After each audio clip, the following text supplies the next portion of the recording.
Hello. Hello. So today we're back up towards Owen Sound.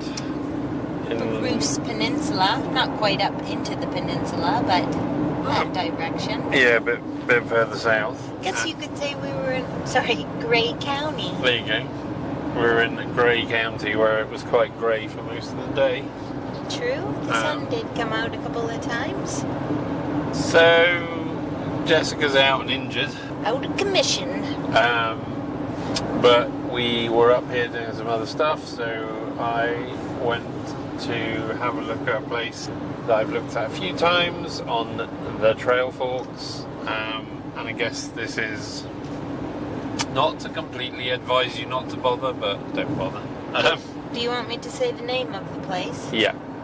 So, I think that there's multiple centers in Grey County Forest. This one specifically is called Glenelg Klondike. Sounds Quite about right. Cool name. It has potential for edibles. In its defence, it's mixed woodland, conifer and deciduous, quite damp, and some big open spaces. But it is all double track, so all snowmobile in the winter, or side by side, or Four-wheeler? yeah, or like trials bikes, motorbikes, whatever, electric motorcycles maybe, and it's a bit.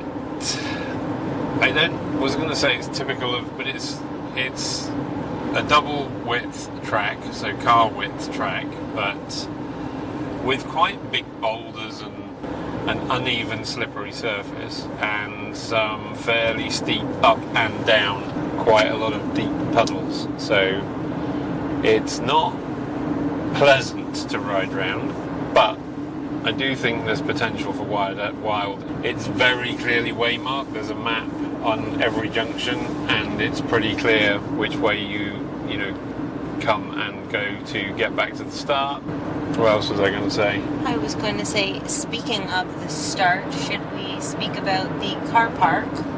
Or yeah, or lack of. Yeah, but accessing. So if you look on the map, there are two parking places. They're both, I'll just say that they're... Now, I will, in the description, put another link, because when I came out of the woods at the end of one of the trails, I suddenly found myself on a tarmac road with quite big houses next to a Nordic ski centre. So, can I just say, that was over there, right? Yeah. Okay, so I'll just chime in because I'm looking at the map. We were parked in the middle of nowhere on, if you look at it on Trail Forks, on the Blue P, which is on the west of the two.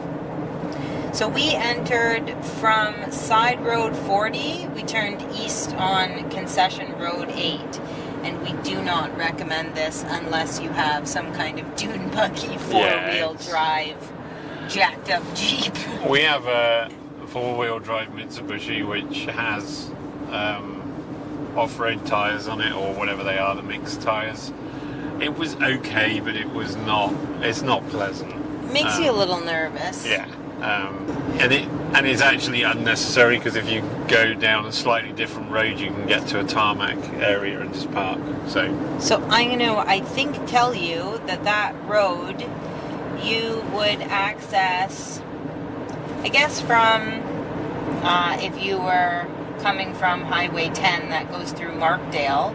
Just to the west of Markdale, there's Grey Road 12. I guess what you want to get on is Hamilton Lane.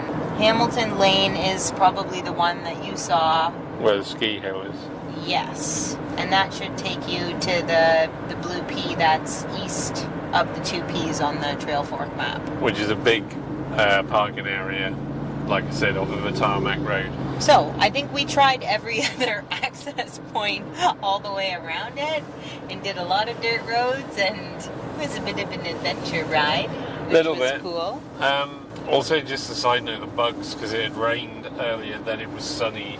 The bugs were unbelievable, I would say. I would use the word horrendous. Even, like, we're fairly used to them, but yeah, you get out of the car, there's 100 of them around you, and even with bug spray on and moving, they were still getting in my hair and getting stuck in my, like, just in my eyes, in my ears, and not even biting me, just unpleasant.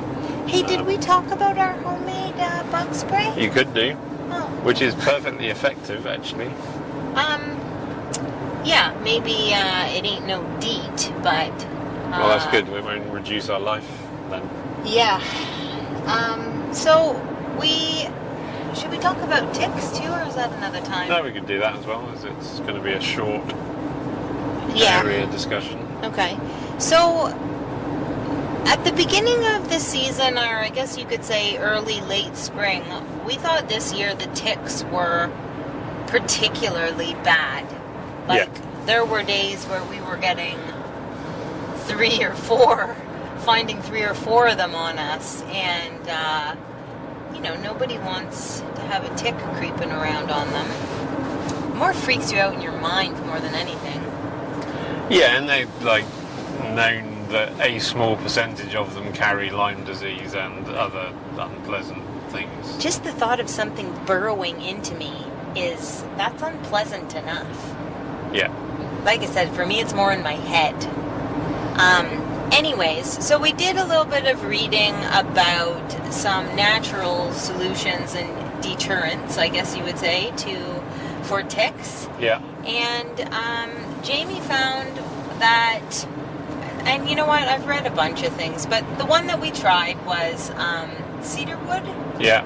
So we bought an essential oil that is cedarwood, and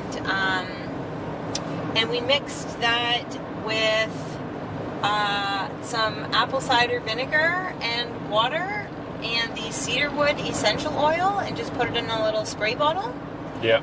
At the same time, I also acquired some citronella essential oil. So the last batch I made, I just whacked them both in, because I think the citronella and or tea tree, there's many different essential oils that you can read about that are good for deterring mosquitoes or ticks. The ticks specifically, though, was the cedarwood oil, and I think it's been working quite all right.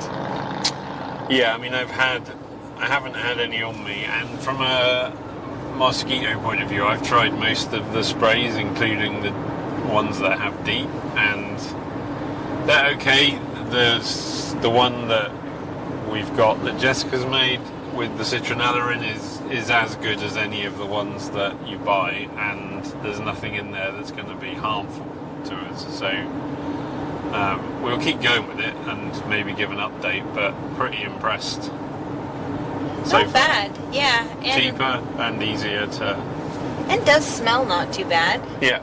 I remember the day I was riding saying, it smells lovely out here. And then I realized it was our own homemade bug spray. Yeah. And then just on the ticks, so from the research I've done, and we have a lot of ticks in England as well, sheep ticks tend to be, whereas here I think they're more wild, so more deer ticks. But they're quite lazy and they can't see. So if you get one on you, they're probably at ankle or knee or shoulder height, because they're probably hanging out waiting for a raccoon or a deer, or they're not waiting for us. And from what I've read, they don't hang out in trees generally. It's not to say they won't ever, but they don't. That's not their normal way of doing things, because they rely on brushing past to get on you. Also, they're not, I wouldn't say lazy, it just seems like kind of forcing a phrase on an animal, but if they hit something that's restrictive, like underwear, or I always ride in knee pads, they get to the something that they can't get through, and generally they drop off and go and find something else. And I have had one go down into my sock, between my foot and my sock, but there's only once, and I've been kind of come in contact with them a lot. Well, So I think tight-fitting clothing seems to put them off, and I think we just kind of check each other and check when we've been riding before we get in the car, or try to, and then definitely when you get home, when you're stripping down to shower. yeah, have a shower and just look in all the dark nooks and crannies to see if there's The anything warm hanging places. out. Yeah. The cozy places. Yeah, so that's my little bit of research. There are people you can look up and find out more about them.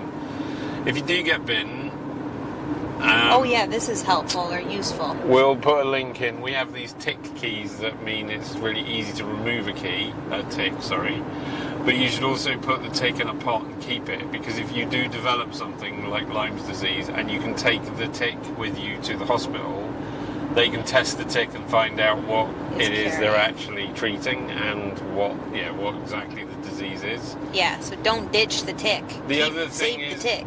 if you get bitten, Lyme's disease manifests itself in a few ways, but the most common way is a ring that kind of grows from the bite. So if you get bitten or get a splinter, or you get like a red infected area around whatever it is, it's not that I'm talking about.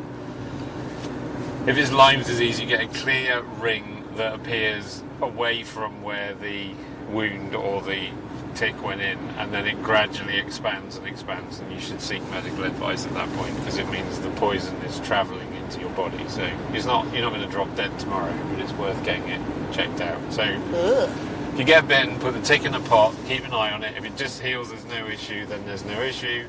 If you start to develop any of those symptoms, particularly this weird rash, then go and seek medical advice. If you go and seek medical advice just because you've been bitten by a tick, they will tell you to go away. That's my last comment on that. Alrighty. So that was our tangent on bug repellent and tick advice. Yeah. They seem to have kind of tapered off a little bit, though, I must say. We're now into July, and it's been a little while since we found one on us, but it seemed like this year would you say May and June? Yeah, they were particularly... It was like almost every time that we went out, at least either one of us had one on us. Yeah, I'm still not sure whether it was the area we were in, just whether that sort of southern Niagara region's a bit warmer, or I don't know.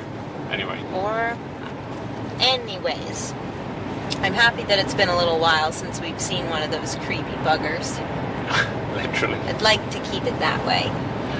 The mosquitoes are no less, though. Nope, they've really cranked themselves up. But such is the way it goes in the month of July. Early July.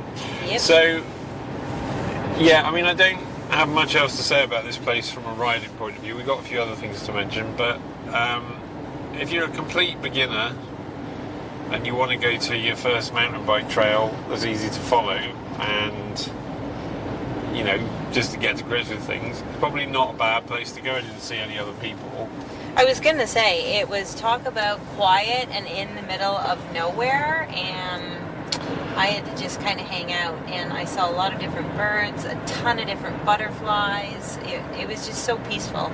I also think in the spring or in the autumn, if you were going to go and do a bit of a wild edible pokeabout and you wanted to do it on a bike, it could be a good place to go, because there's lots of crisscrossy trails and it's rideable as long as the bugs aren't unbearable. So it could be okay from that point of view.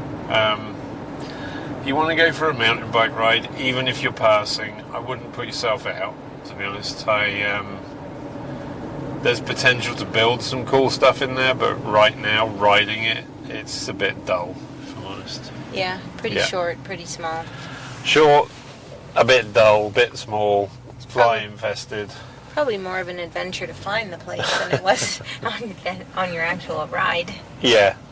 However, if I lived 2 minutes away, I would probably go and build some trails in there, because there was some good natural kind of cliff edges and dips and things where you could build something cool, but you'd have to build in the winter and then reinforce the trail through the spring, so otherwise you just get eaten alive if you were trying to do it any other time.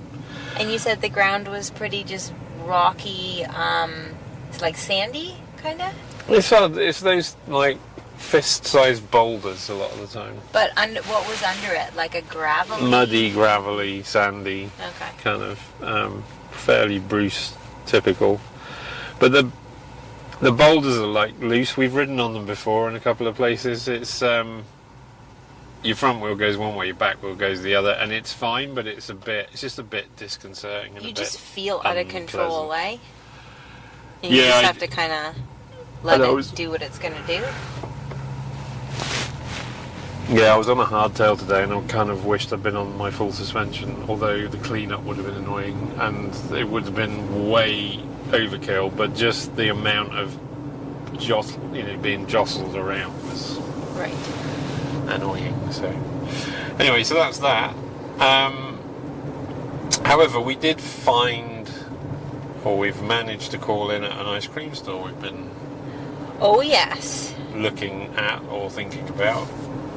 That was recommended to you. Yes, we got to give a shout out to Rebecca on this one for suggesting this place called Jolly's in the town of Flusherton. Run by Mr. Jolly, we think. Run by Mr. Jolly, who is very jolly, a very delightful man, and oh boy, they are serious about their scoops, and they're good at it. So I think he said, he definitely warns you, are you sure you want a 2-scoop? Because each scoop is the size of a softball, and that is not an exaggeration. I believe he warned us that a 2-scoop cone weighs 1 pound. So we are now 1 pound heavier. It's just what we needed for the drive home. A real sinker. But yes, a delightful experience. Definitely jolly. Good little flavor selection. They're local Chapman's ice cream. Hard ice cream as well. Super hard, and I've never seen this technique and care for creating the softball size scoop. Let me tell you, a few places could take a page out of their book on that production. And a good price as well. Yeah. And what did he say? He said he has been the owner for 25 years, but Jolly's has been scooping ice cream for 48 years.